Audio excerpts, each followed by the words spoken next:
boys and girls. Today I want to talk about making your writing a little bit more sophisticated by creating compound sentences. So quickly, I just want to review what is a simple sentence.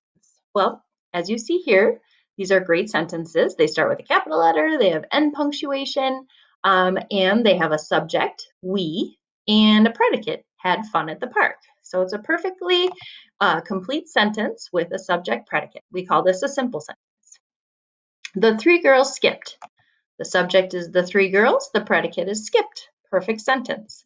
And they remembered to capitalize the first word and put an end punctuation, a period. I fed the dogs. I is the subject. Fed the dogs is the predicate. Perfectly correct, simple sentence.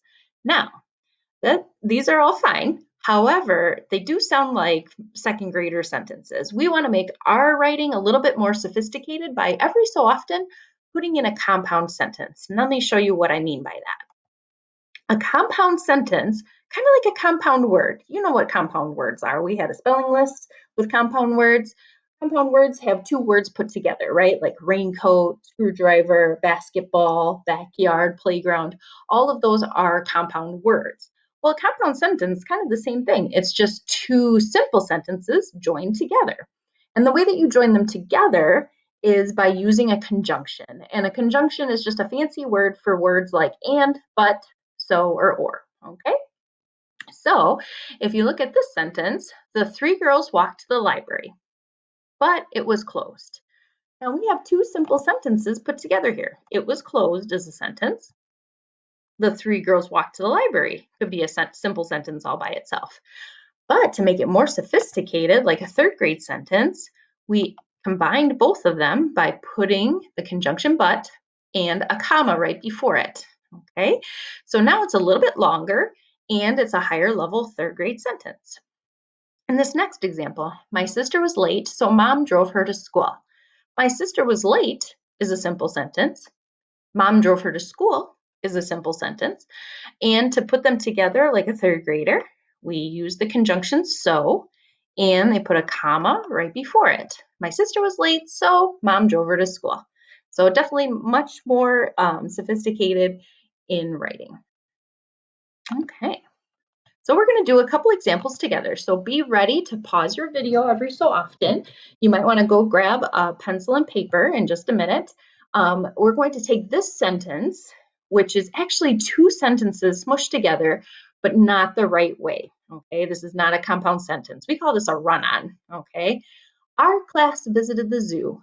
We saw lots of animals.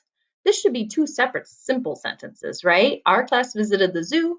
We saw lots of animals, okay? But instead of correcting it and putting them in two simple sentences, we're gonna go high tech here and combine them using one of these conjunctions and the comma.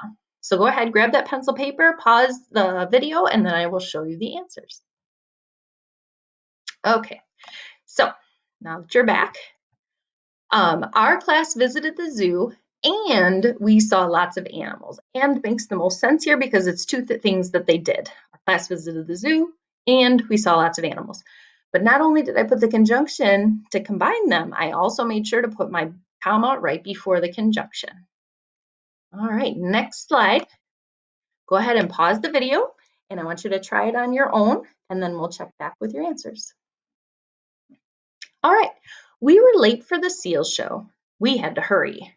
Now I want to combine these two sentences in the right way to make a compound sentence, not a run-on sentence. So I can tell this is where I should put my conjunction because this is where the two sentences should be split up. All right, we were late for the seal show, so that means we had to hurry. So I'm going to use so as my conjunction. I'm going to put it right here, and I'm going to add a comma right before so. Ta-da! Much better. We were late for the seal show, so we had to hurry. Definitely sounds like a third grader. All right, boys and girls. So that concludes our examples for compound sentences. Make sure in your writing this week that you try really hard to throw one or two in your writing the correct way with a comma